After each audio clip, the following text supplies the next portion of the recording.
Another question in logical reasoning that is hard for me is sufficient assumption and necessary assumption, mostly necessary assumption. Can you explain that as well? Sure. Do you feel like you have a handle on the difference between them?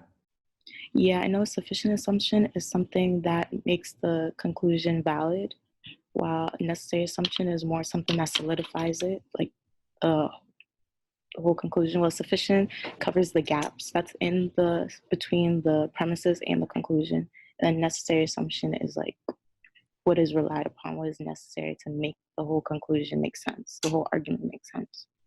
Good. So necessary is relied upon, and you said sufficient assumption covers, meaning it guarantees it 100%. But necessary, it's not something that will close the gap necessarily. Rather, it's something that simply is one thing the argument requires.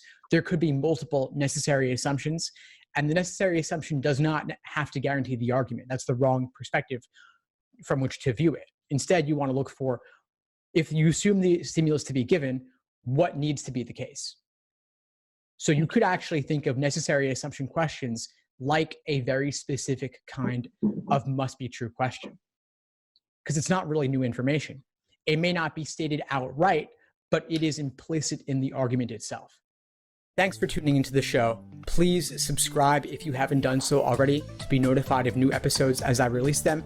And feel free to reach out if you need anything at all as you move forward with your prep. I'm happy to help however I can. In the meantime, I wish you all the best and take care.